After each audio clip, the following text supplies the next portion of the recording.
Trigger warning. Contains fictional depictions of traumatic amputation, torture, gore and human mutilation. Starting immediately.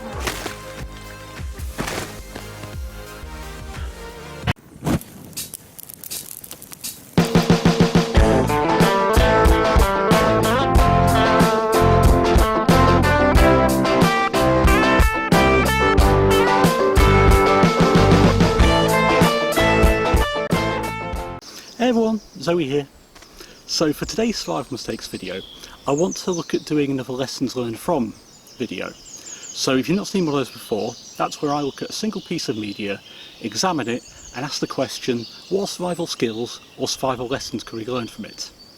Now, I've not done one of these for a very long time, sorry to keep you guys waiting, but today we're going to be looking at the 2015 film Turbo Kid. So the film was co-written and directed by 3 separate people that go by the absolutely awesome group name of Roadkill Superstar, which is just awesome.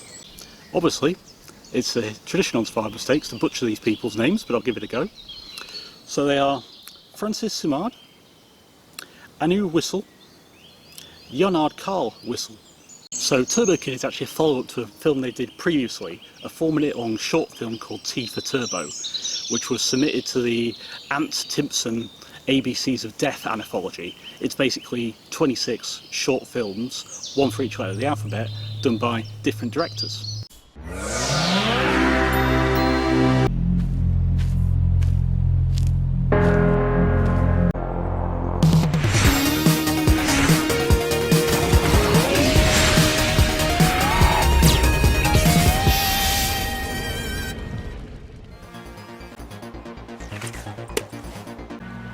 What the hell are you supposed to be? A superhero? And what's your superpower? This!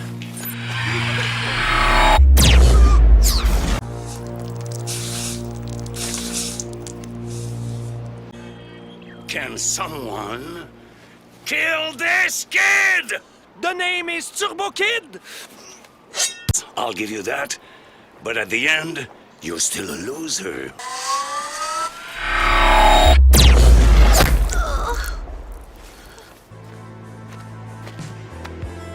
Hey, you're kinda cute, you know? Do you have any other superpower? So, Turbo Kid to follow on to that, so let's hop on our bikes and look at Turbo Kid. The world as we know it is gone. Acid rain has left the land barren and the water toxic.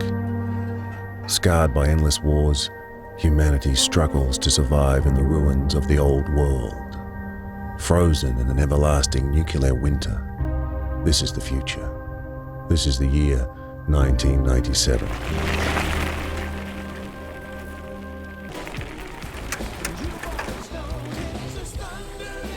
So the cause of the apocalypse is heavily implied to be a robot uprising, which has caused a nuclear war, which has then destroyed the environment, including acid rain, which has completely killed most of the vegetation and polluted most drinkable water sources. And as the film opens, we're introduced to our protagonist. Now, he's not actually named until the credits, and he's called The Kid. So that's what we're going to be referring to him as. And he's played by Canadian actor Munro Chambers.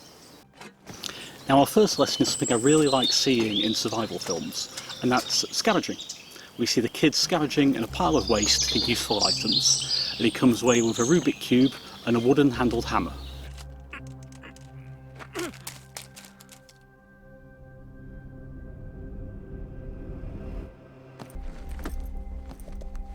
Now our next lesson is one I really like.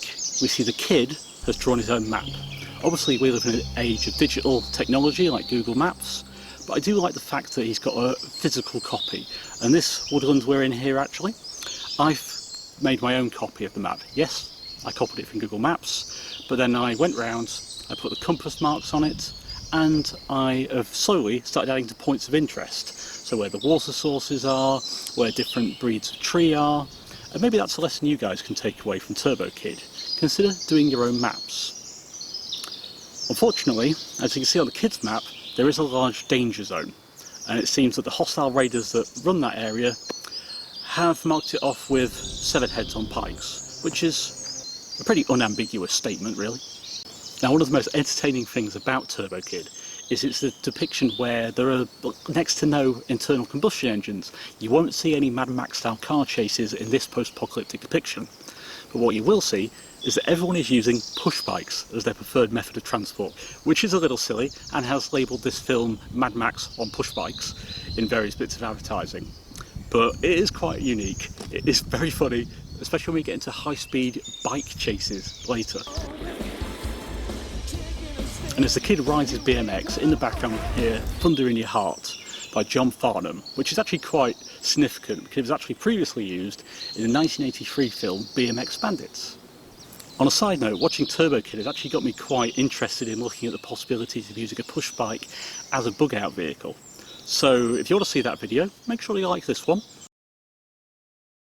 Now as the kid gets home to his shelter, he actually conceals his push bike underneath a tarp from casual observation.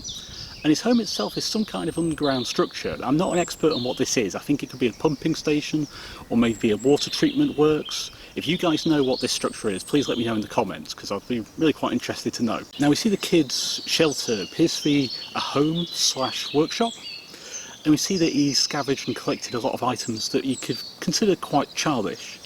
But the interesting lesson we can learn here is that he actually uses everyday items in quite unusual ways. And that's something we can take as a survival lesson, to look at everyday objects and see if we can find alternative uses for them. The kid demonstrates that you can use nail varnish as a paint or maybe as a signalling device. He uses chewing gum as an adhesive to hang up a poster. And we also see the interesting lesson of the sort of loss of cultural knowledge, because the kid tries to open a Rubik's Cube like it's a container, which is an interesting thing to see in a post-apocalyptic depiction. In this one action, the filmmakers have shown us that the kid is quite ignorant of things that we ourselves would consider everyday knowledge.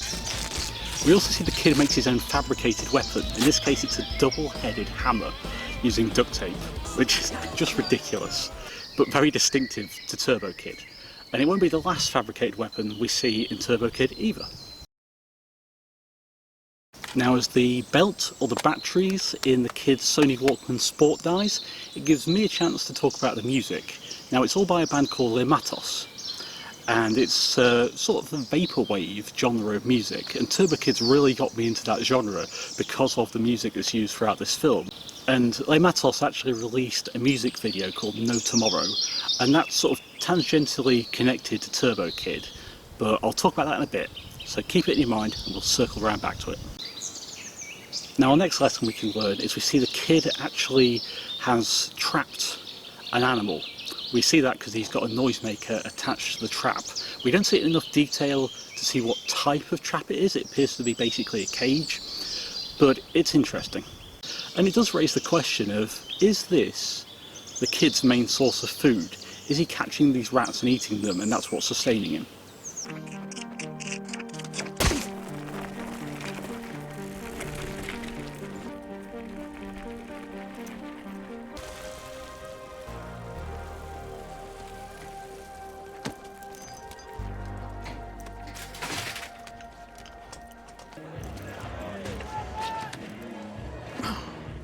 Kid!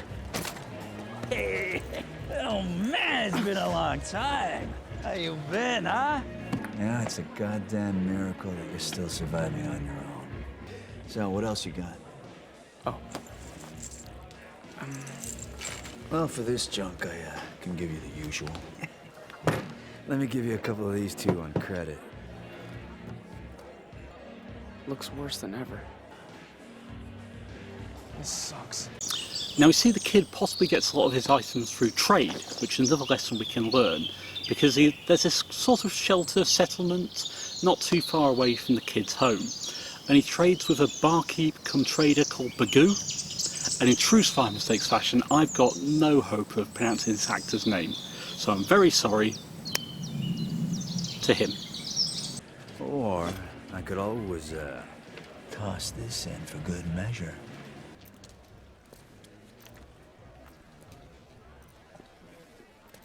Now I did wonder, even with the acid rain backstory, why the people of Turbo Kid aren't using alternative means to capture and harvest water. We already see that the kid has access to a tarp, so he could reasonably make a rain catchment. Or he could try the water capture method using vegetation and a bottle.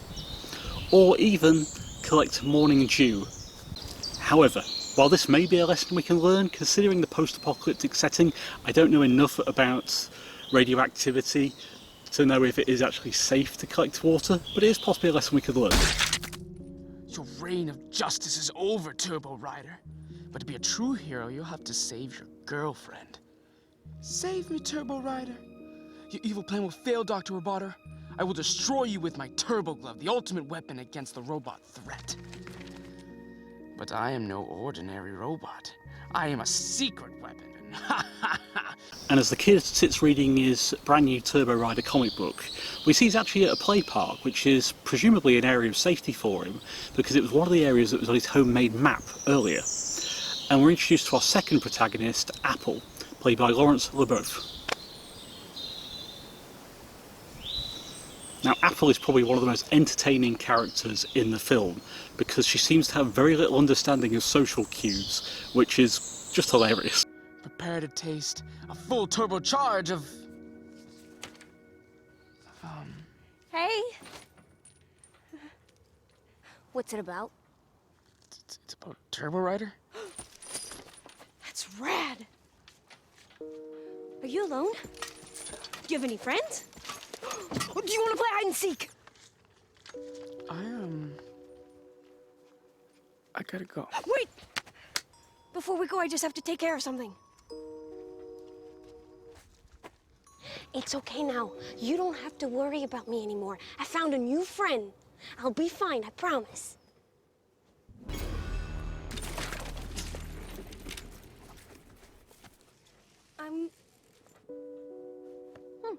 Which is something we don't really tend to consider in a post-apocalyptic depiction, that actually the way we socialise with each other may be altered because we don't know who to trust, who's safe and who's not.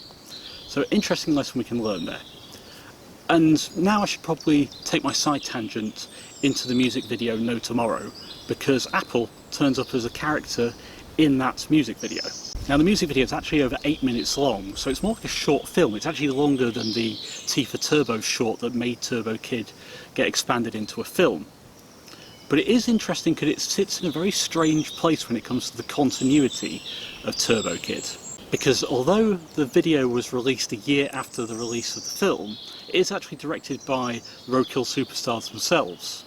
And it's technically a prequel to the events of Turbo Kid. So we get to see the events that led Apple to be in the playground meeting the kid.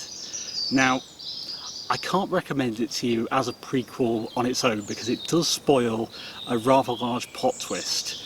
So it's interesting to look back on once you've seen the film, but I would recommend not seeing it until you have finished the actual film.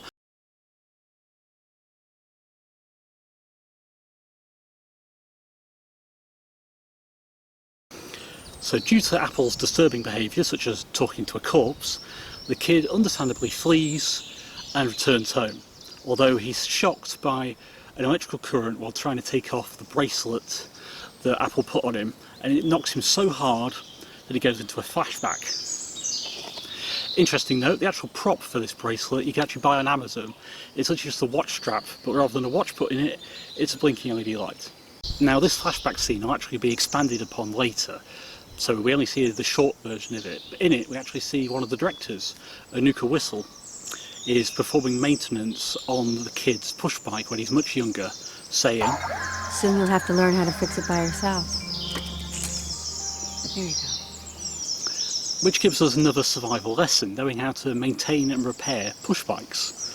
And also we get to see that this is a lesson the kid actually learned, because in a future scene the kid is doing exactly the same kind of maintenance as his mother was saying he'd have to learn to do by himself.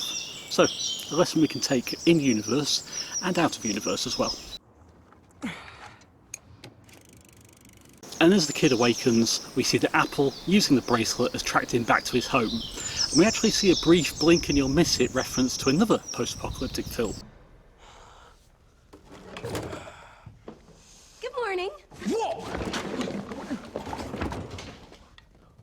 What are you doing here? Breakfast. One of the things she holds up, if you translate it from French into English, it actually says Soylent Green, which was the title of another post-apocalyptic film.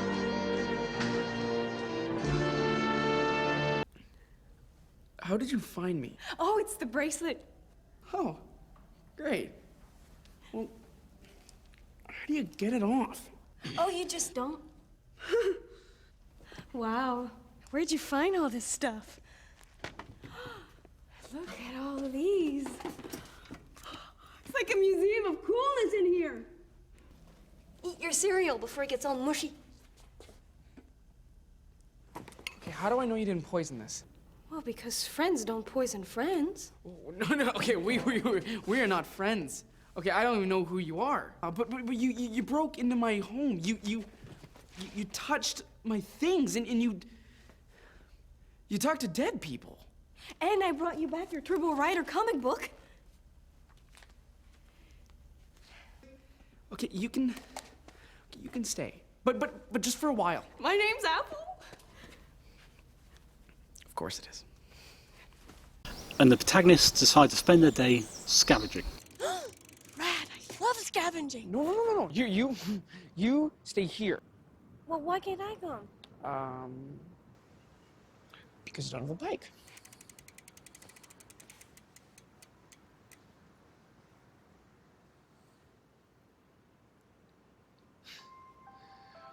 We are going scavenging. Again, I've already spoke about why I like scavenging, but as they go en route, the kid starts teaching Apple his own personal survival rules of the Wasteland.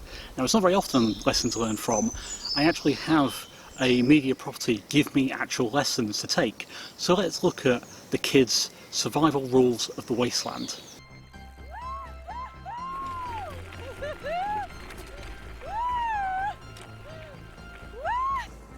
Okay, if you're coming with me, you need to follow the survival rules of the Wasteland. Okay, I love rules. Okay, rule number 1, always have water on you. And rule 2, always stay within the safe zone. Oh, that's clever. Thank you. Rule number 3, always have your wheels ready. Number 4, try avoiding people, especially those who look evil. Well, I'm happy you didn't avoid me. I had a choice.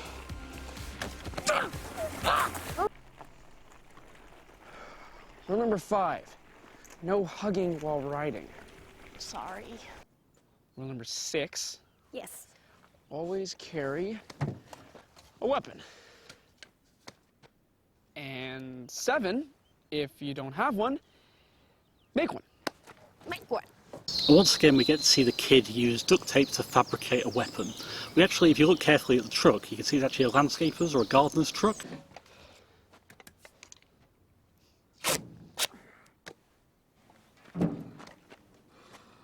This is so pretty. This is my weapon. This is my gnome stick! Ah! Ah! I really like it a lot. Thank you so much.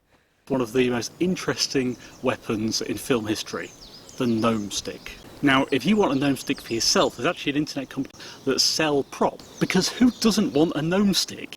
Boom! Pow gnome! Boom! Kabam! No, I told you, get back here! So let's talk about a few of the characters that have been introduced in the film. Our first one is Frederick the arm wrestler, played by Anton Jeffrey. He and the kid have actually spoken briefly before in the bar scene. What the hell do you think you're doing, huh? A man's personal space. The arm-length radius, yeah? It's family only. Sir?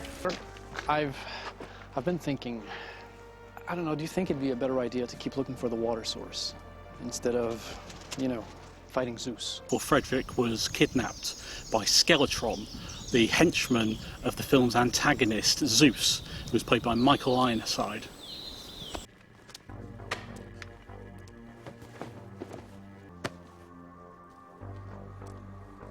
So you're Frederick the arm wrestler. You have an eye for the obvious, Zeus. You know, it's wonderful to finally put a face to the name. and an honor to have you here. Blades. That's a nice touch. Well, what do you say we see what the man has to offer, huh? All right, Zeus. But you won't like what you see.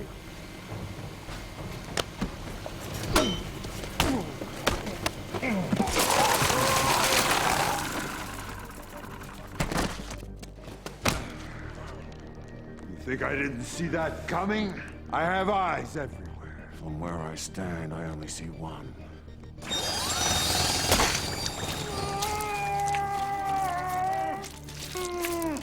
I'm gonna kill you with my bare hands! Well, from where I stand, I only see one. And Skeletron is basically Zeus's enforcer and the one that kidnapped Frederick the arm wrestler. And he's played by Edwin Wright. Now, I actually have an interesting theory about Skeletron. Apart from my script absolutely hating the word Skeletron and wanting to constantly recorrect it, I'll come back to that interesting theory in a bit. So keep Skeletron in your mind. And Skeletron's weapon of choice is basically a modified... Fly just went straight in my face. And we can see that Skeletron's weapon of choice is a modified circular saw. You can use it as both a projectile weapon and also as a close combat weapon, as we can see in this hand amputation scene. Now, I should probably discuss the level of gore that's used in Turbo Kid, because it is used for comic effect.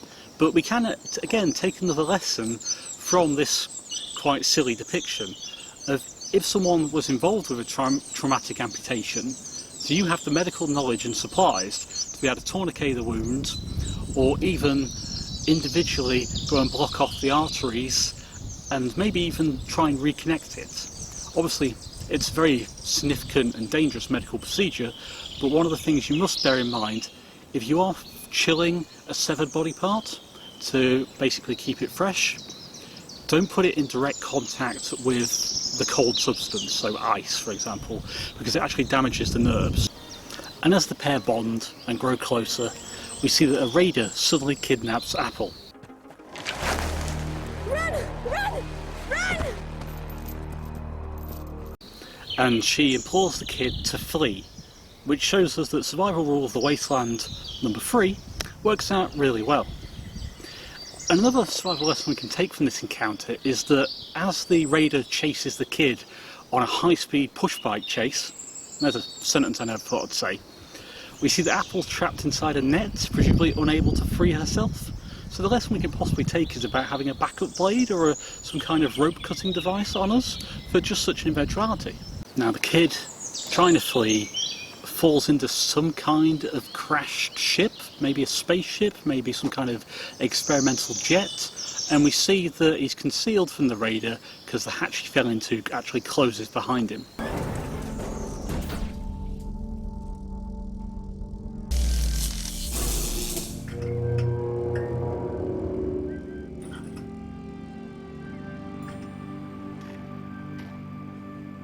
And we actually get a subtle background hint about that robot uprising as being the cause of the apocalypse from the Turbo General on the TV. As you may know, the situation is critical. Our defense grid has been breached. We have reached maximum casualty level. This is it, soldier. We have to hit these damn machines with everything we've got. You are our last hope. Turbo Rider. And in a montage, the kid puts on the armour of Turbo Rider, basically imitating his hero, discovering the armour fits him, apart from the helmet, and also discovering accidentally that the Turbo Blaster is a powerful weapon in its own right.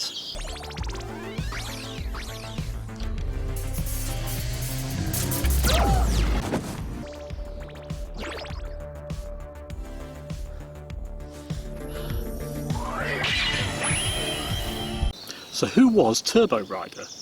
Initially I thought he was a propaganda tool or a recruitment ad for the military, judging by the advert on the back of the kid's Turbo Rider comic book. And the merchandise we see, such as the action figure in the kid's home, which is the earliest image we see of Turbo Rider, the poster and the comic books themselves. But actually Turbo Rider might have been an actual military role, either as part of the chain of the command or some kind of standalone superhero, judging from the fact he's given a mission by the Turbo General, and the Turbo Blaster is a legitimate weapon rather than a prop. And some of the tie-in comic books for Turbo Kid actually go but more into the background of the history of this world and Turbo Rider, so keep that in your mind and we'll circle back round to that point as well. Feeling empowered by finding the Turbo Armour and the Turbo Blaster, the kid backtracks to rescue Apple, to find out she's been kidnapped, but we actually see another survival lesson. It's quite a subtle one. He's able to track where the kidnapper's gone by following his tyre tracks in the dirt. Interesting lesson for us there.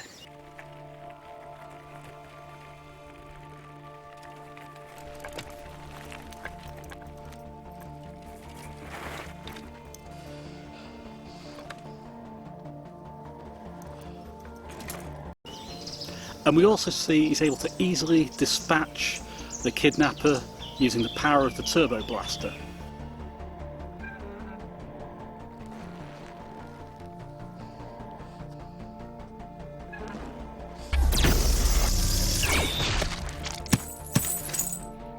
I'm coming, Apple.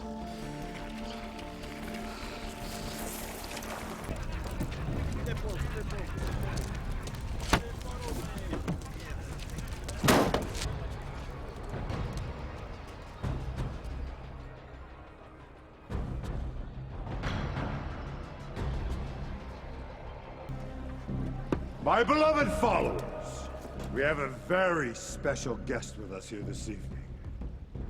May I introduce Frederick, the one-handed arm wrestler. I bet you're wondering what this contraption is. Do you know how much water there is in the average human body? Your blood is 83% water. Your muscle tissue, 75%. The gristle and cartilage around your bones, 55%. Bones themselves, 25%. And your noggin up here, the old gray matter, is 90% water, which brings the grand total to 10 precious gallons of H2O. 10 gallons, which this machine is designed to extract. Notice the water container that's briefly shown on the screen. It's actually the reason for why Apple was kidnapped in the first place. We can see that the kidnapper was carrying a bottle in exactly the same thing filled with clean water. So presumably Zeus is using water as a payment for bringing people to his pool parties, both as a source of entertainment for his followers and also raw materials for his tank girl water extractor.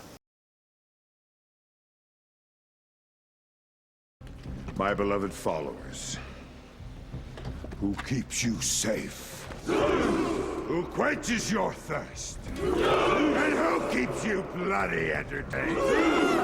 You see, I'm not nearly as despicable as you think.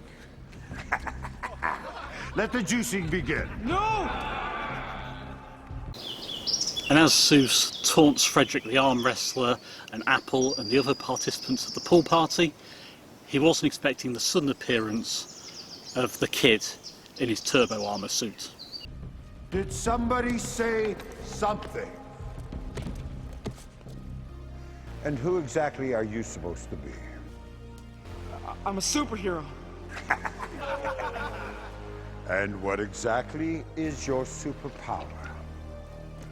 I said, what is your superpower? This. Oh, come on, son, give it your best shot. Into the pool with them. Into the pool! In the pool!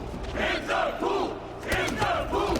In the pool! We need a plan, okay? So listen up. I'm gonna take the fat one. He might be strong, but he'll be slow. You take the big guy. Yeah, you're gonna have to surprise him. You two take the ugly one, okay? Oh, what's the matter, kid? Are you scared? Yeah. Girl, what is that thing, a dwarf? No, that's my gnome stick. Okay, whatever. I want you to swing it as hard as you can at that motherfucker's face, yeah? Sir, yes, sir!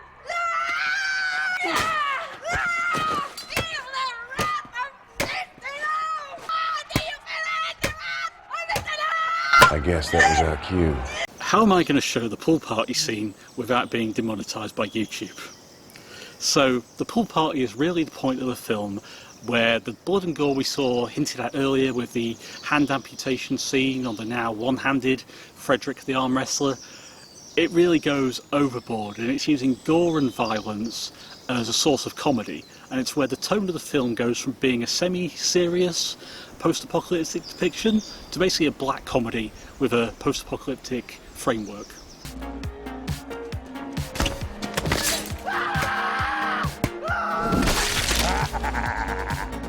We also see that the kid's signature weapon is a huge karuki.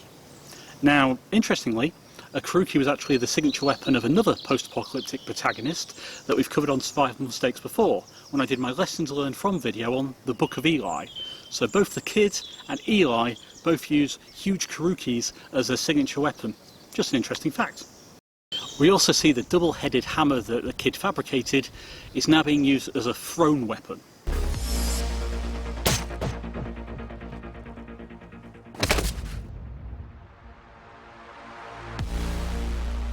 I mean, how effective is a double-headed hammer going to be as a thrown weapon anyway?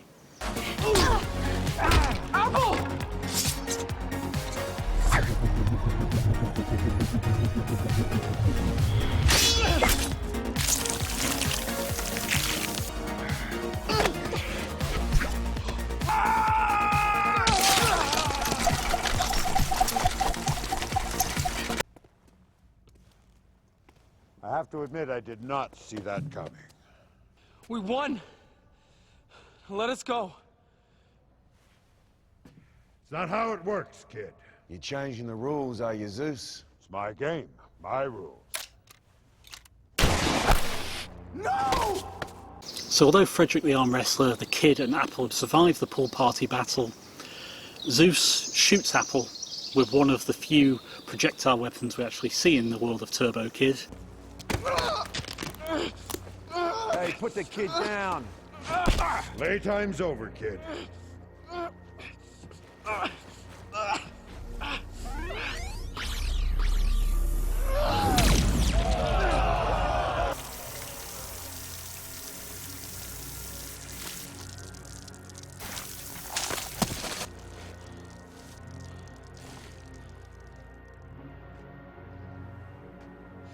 Prepare to taste a turbo charge of justice in the face! Watch out!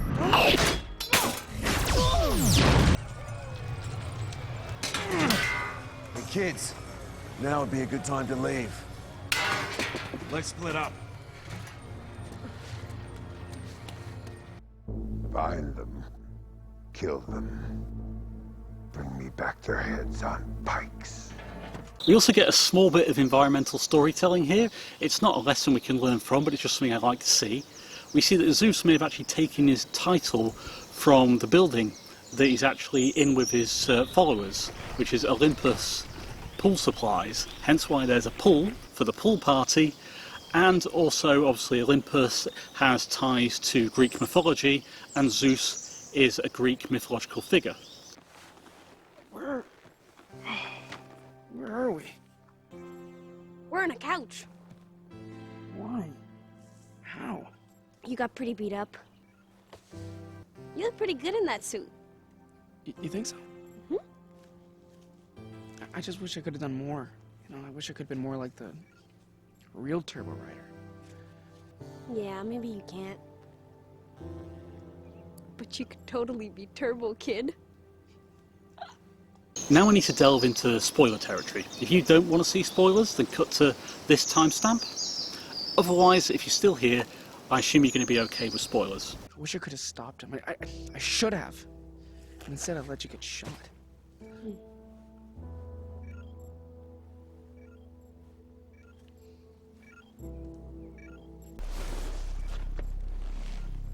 A robot.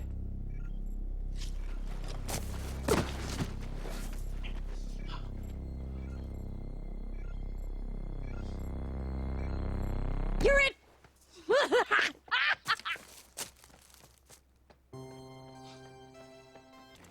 You're pretty human-like for a robot. I'm very high-tech. I thought all robots were supposed to be evil. Depends on the model. Well, can you shoot laser beams out of your mouth? Oh, no, silly. I'm just a French. Apple. Are you alright? Does it hurt? Oh, no. I'm just, losing some hearts. What happens when you have no more hearts? I'll shut down. For good. You mean you'll die? Yeah. So the reason Apple has bad social skills and she's able to shrug off Zeus's bullet comes from the reveal that she's a robot. Now, that was actually spoiled for us in the prequel video, No Tomorrow.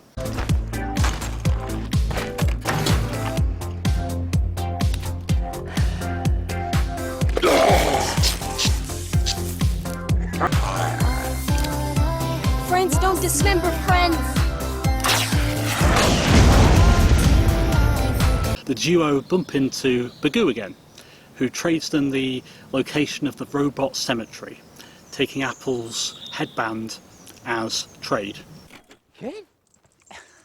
Look at you.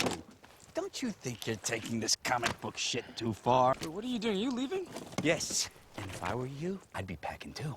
Frederick, the arm wrestler, is gone. Some crazy bastard's pissed off Zeus and he's on the warpath. Oh, yeah, that was us. And look! Bagoo, please. And why should I help you? What's in it for me? You could have this. All right. But just because it's you, you need to head north. Find Highway 64. There, you'll find your robot cemetery. You might have some luck finding whatever it is you're looking for there. Thank you. Thank you. Thank you. Yeah. Oh, and Bagoo, the water. It's people. People? Nonsense. Woo-hoo! Apple.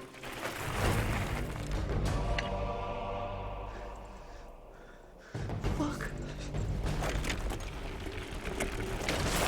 The kid decides to take shelter overnight in an abandoned video store. Now, as the kid uses VHS tapes as fuel for his fire, it reminded me of something. In primary school, I was always taught that VHS tapes, when they burn, was one of the highest causes of fatalities in house fires because they emitted toxic fumes. Now, I can't actually find anything to actually confirm that online, so I think some fire officer somewhere when I was very young lied to me. But actually, when it comes to old films, film stock from the 40s and 50s was actually incredibly flammable and mildly explosive because of the way it was produced, and that was changed around the 1980s for something that doesn't have the same combustion properties. Now, a lesson we can learn from Turbo Kid is we see that the kid uses his VHS tapes as a fire to heat up some food. And we see, like most apocalyptic depictions, he's using tinned food because of the long shelf life. But the lesson we can take here is that obviously he's got some kind of tool or method for opening this tin of food. And that's actually a topic I've covered on Survive Mistakes in the past, looking at the different ways we can open sealed food, such as tins, without actually having to use a tin opener or a can opener. So there's a lesson we can take from Turbo Kid. Hey there, sleepyhead.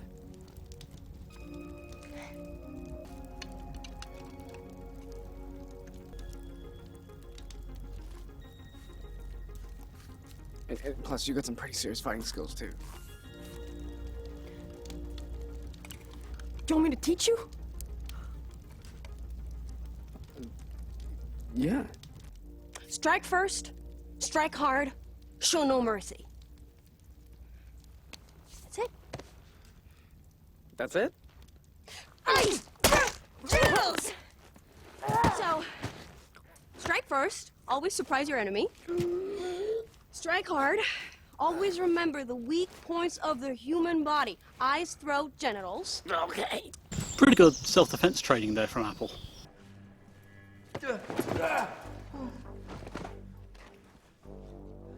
Zeus, I How are you? And now we see that Skeletron has abducted Bagoo. Skeletron's really good at abducting people, especially seeing as he uses the push bike without a sidecar on it. How does he transport people back to Zeus?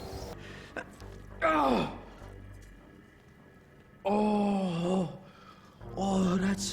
that doesn't look good.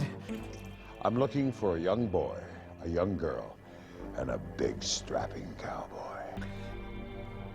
Nah, it doesn't ring a bell.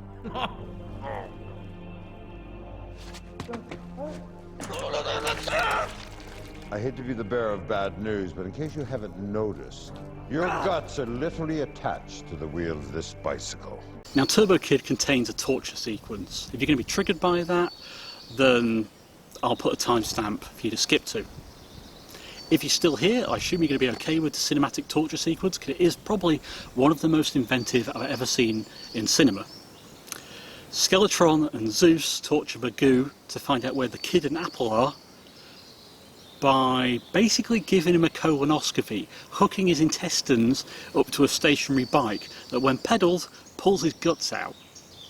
It's also interesting that Bagoo, until he's tortured, claims not to know where the kid is, but unfortunately Zeus knows he's lying because he's already seen Apple's jewelled headband, and Bagoo was wearing it when Skeletron abducted him. Now, I know that you know where they are. So I suggest that you start talking right away. They're at the robot cemetery. That's all I know. Well, that was quick. Rather disappointing, actually. Please? Do you have any idea how much time it took to set this up? Yeah, I'm sure you'll understand. No. No.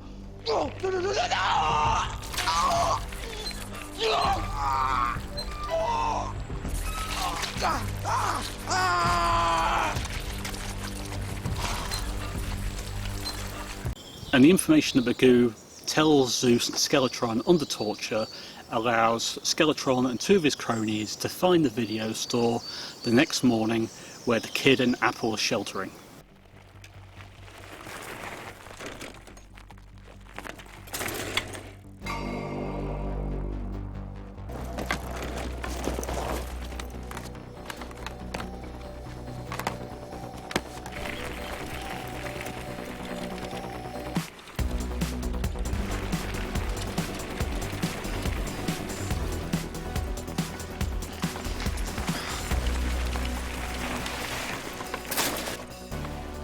Dead end.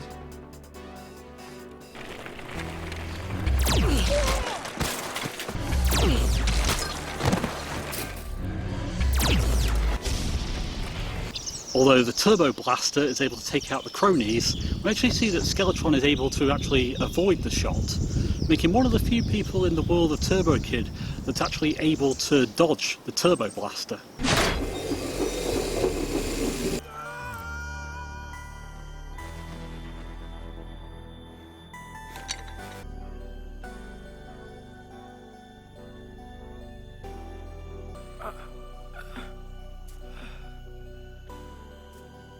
I'm so sorry.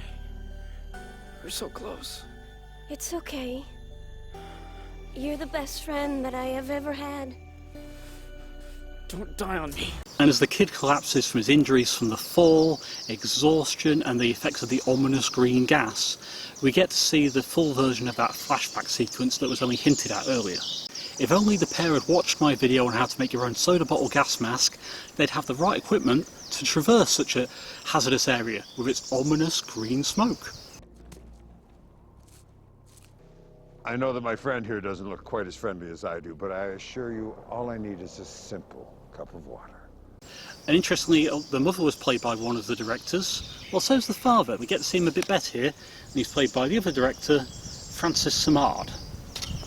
And we also see that the kid's concealing of an item that's valuable to him, such as his bike, under a tarp, may have been a lesson he learned from his father, because they're concealing water underneath a tarp. Oh, that's wonderful. It's exactly what I needed. Now, where did you get the water? Because this is my land. Taking anything from my land would be considered stealing, and you don't want to steal from me, do you? You got what you wanted, now please leave. Where did you get the water? It's okay, honey. I got this.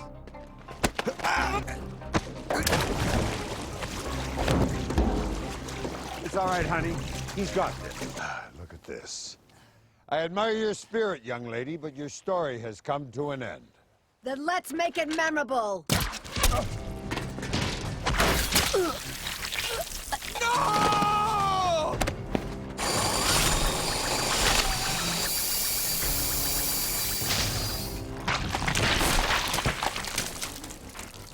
Hence why he wears the eye patch. Well, what do we got here? All right, kid, take your best shot. Ah!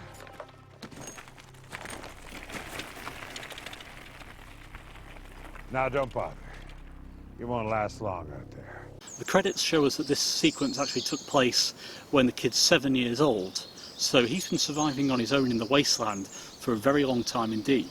And this isolation of surviving in the Wasteland possibly explains his level of development, why he still likes toys and childish items, because he's been surviving before adolescence on his own as an orphan due to the actions of Zeus and Skeletron.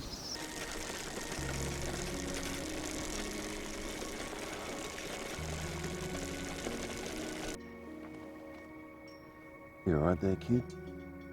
You took quite a dose of that nasty gas. Where's Apple?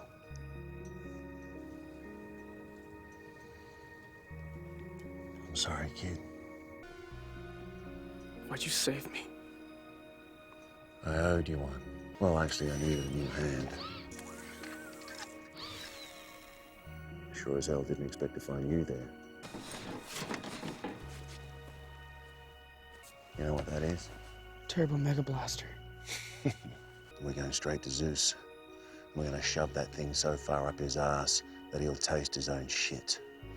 So, kid, what do you say? Let's roll. And the pair of them go to tackle Zeus.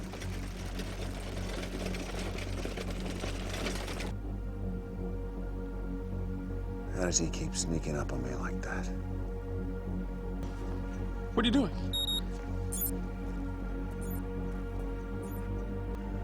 Just play it cool, kid. Trust me.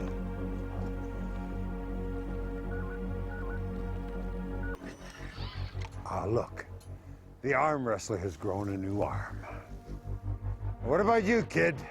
Feeling feisty after losing your superpower? And your girlfriend? Her name was Apple. I admire your spirit, kid. But unfortunately, your story's about to come to an end. Then let's make it memorable.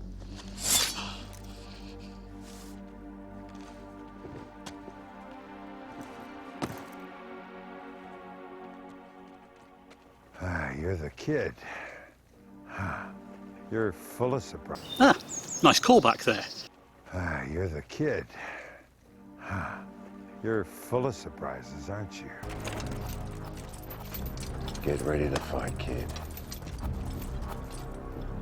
This is gonna get ugly. Interestingly, as Zeus assembles his forces to ambush the kid and Frederick, the actual actor who played Bagoo is back again as a guard. So I'll leave it up to you if you decide that this is actually Bagoo or just the actor playing another role. Maybe he turned onto Zeus's side following survival from his colonoscopy. And I've actually looked, you can actually survive having your intestines removed. It's very difficult because you have to have your nutrients and foods intravenously through your blood, but it is actually quite easy as long as the large intestine is removed and not the small intestine, because the small intestine is the one where most of the nutrients from your food are taken. So this could be Bagoo, it could be the same actor playing double duty, who knows, but interesting blink and you'll miss it fact.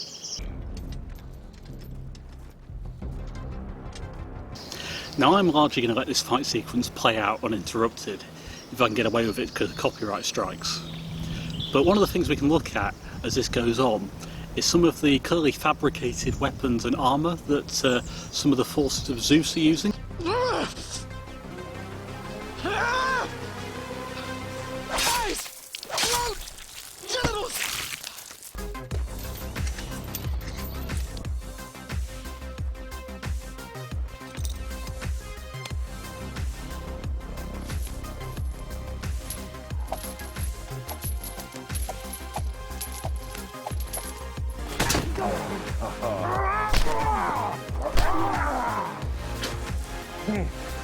Now I'm feeling alive.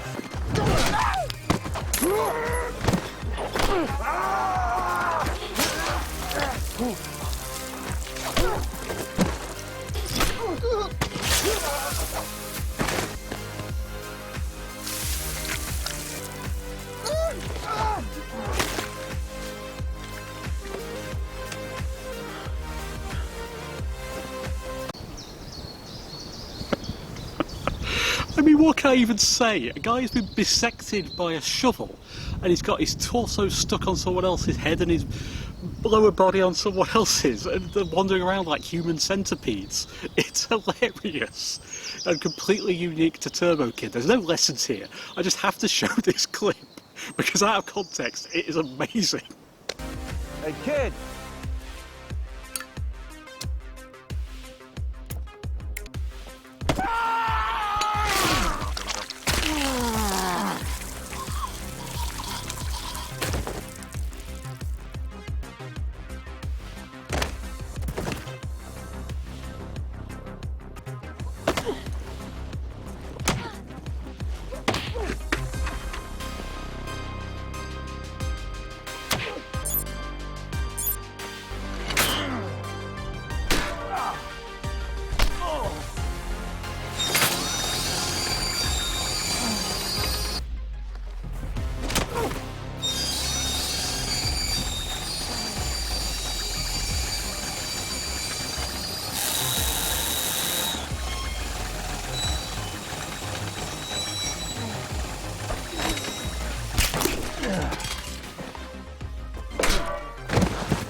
But she survived. She takes out Zeus's female lieutenant using a unicorn that looks like it's come off like a carousel. So no real lesson here, because a lot of the lessons in these films that I cover, 4 lessons learned from, are very front-loaded. But we're going to be following the rest of the story and going into some of those fan theories of mine. I brought you back your, turbo, glove thing. I'm so sorry. I thought you were dead. Thank you. You're welcome.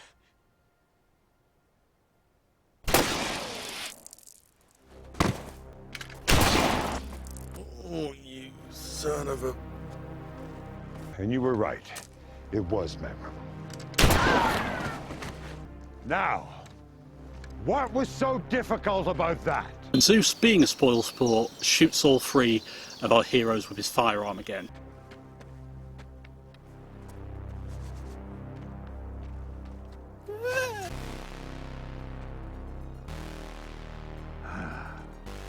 Playtime is over, Zeus.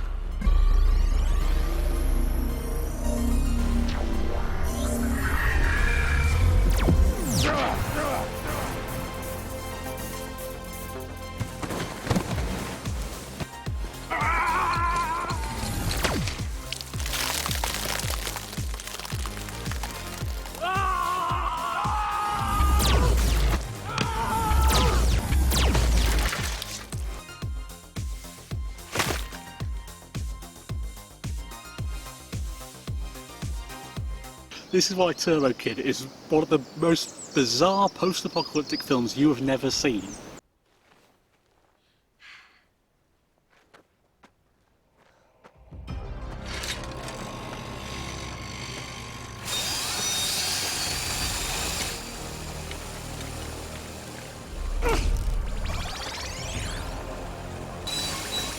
You know, I really like most people, but you, I don't like.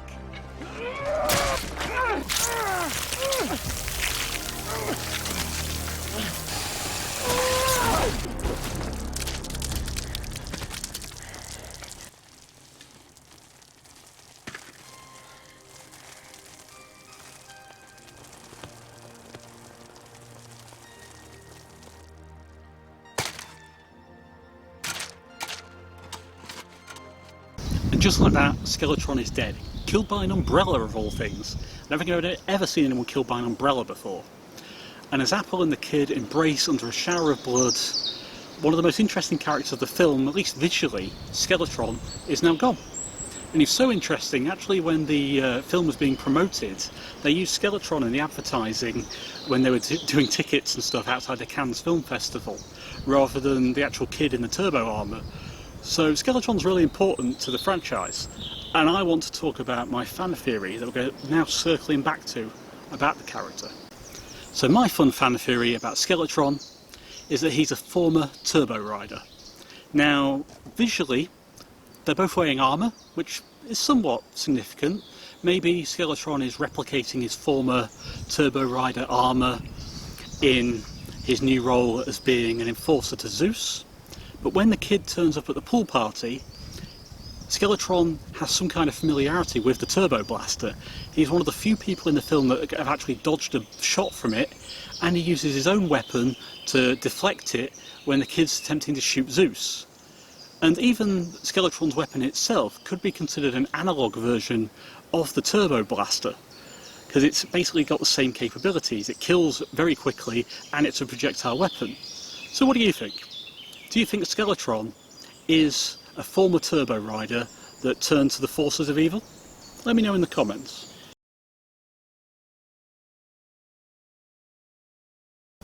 Now, unfortunately, my fan theory is kind of ruined by some of the tie-in comics that were produced for Turbo Kid, that they confirm that robots did indeed cause the apocalypse, and that the Turbo Riders were essentially special forces tasked with combating them. And that's why the Turbo Blaster is so powerful. It's specifically designed for combating robots and not soft, squishy, blood-filled humans. And one of the comics also goes into Skeletron's backstory, which completely invalidates my fan theory. But in the words of Samuel L. Jackson, as it's a stupid decision, I've elected to ignore it. Now to get back to the film's ending.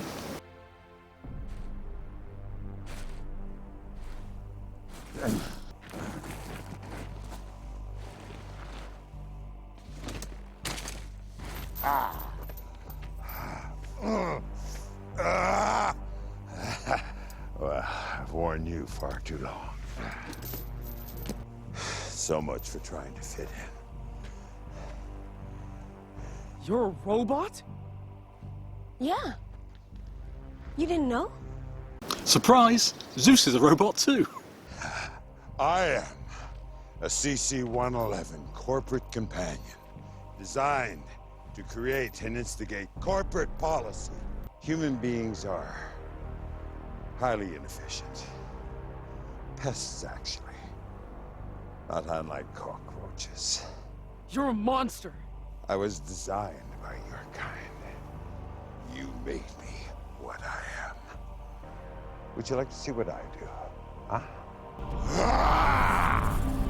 He actually can shoot lasers out of his mouth, which he uses to incapacitate the kid and Apple.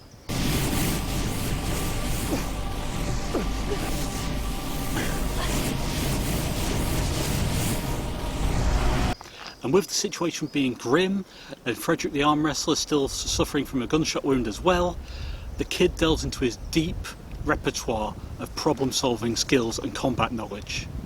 No, I'm just kidding, he kicks the bomb and shoots it with the turbo blaster, because the turbo blaster fixes everything when it comes to combat in this film.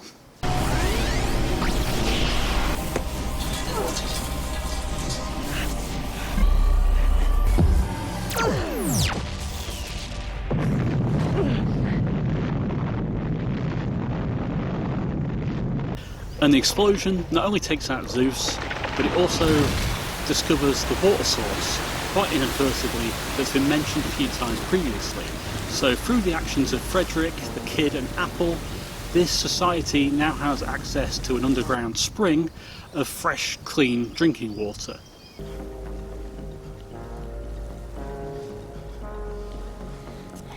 You did good, Turbo Kid. But unfortunately it's not a happy ending, because Apple passes away. And in the final moments of the film, we see that the kid and Frederick bury her at the play park where the kid and Apple met for the first time.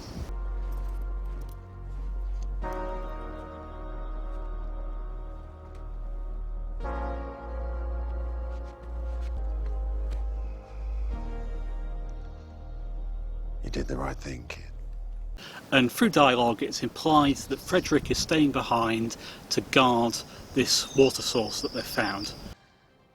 That's gonna save hundreds of lives. Maybe more. Take good care of it. Where are you gonna go? See what the rest of the Wasteland looks like.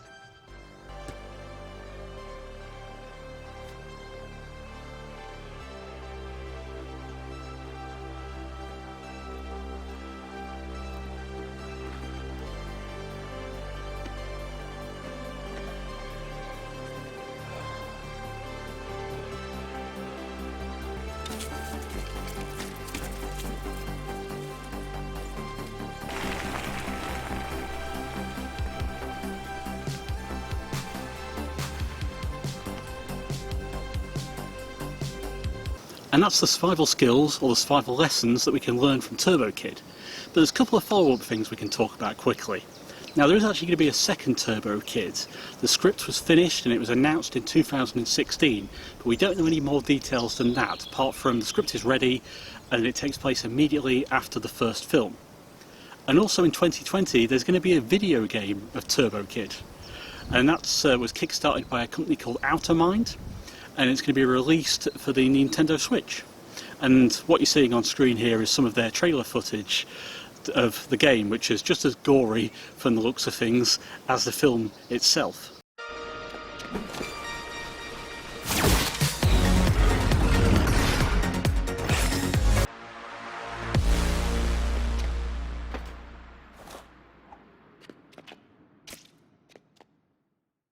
And speaking of crowdfunding, the directors themselves actually did a crowdfunding for more merch for Turbo Kid, including action figures, the comic books we've talked about already, and sometimes these do turn up on online auction sites like eBay. So if I've made you a fan of Turbo Kid, then perhaps consider buying the video game, looking at when the sequel comes out, and seeing if you can find any of this old Kickstarter merch floating around. However, if you're not able to find any of the Kickstarted merchandise, then you can consider making some of your own, like I have, with my spray-painted Turbo Rider helmet. Now, I didn't do the entire video wearing this because I appreciate I look utterly ridiculous in it, but I just masked it off and used two different types of spray paint, and I've got a Turbo Kid helmet. And that's today's 5 mistakes video, a lessons learned from the 2015 film Turbo Kid. If you want to know when my next video goes live, make sure you click that bell icon so you get notified, and I'd really appreciate it if you consider liking the video and subscribing to the channel. If you want to know what I'm up to in between videos, I'm active on social media, and I've also recently set up a Discord server, the Survival Mistakes Sanctuary. I'd love to see you there, where we talk about survivalism, bushcrafting, prepping. We've got polls, we've got activities, we've got historic survival stories we can learn from. It's a really nice place we've set up, and we've got members all over the world. I'd love to be able to interact with you there. So, as ever, there's only one way I can end a video.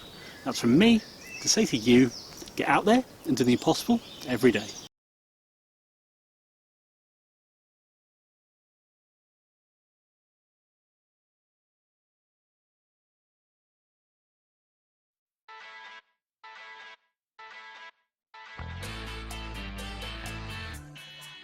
It's where I look at a single piece of media and my script falls on the floor, so he knows where places are, where safety is. My script falling over again.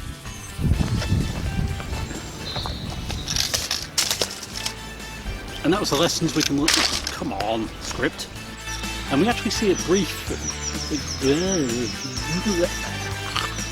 map practice and stop her dwindling health bar. It's duo, there's two of them. You know, one of the problems of filming in the middle of nowhere, you think it'd be dog walkers, cyclists, planes coming overhead and ruining my audio quality.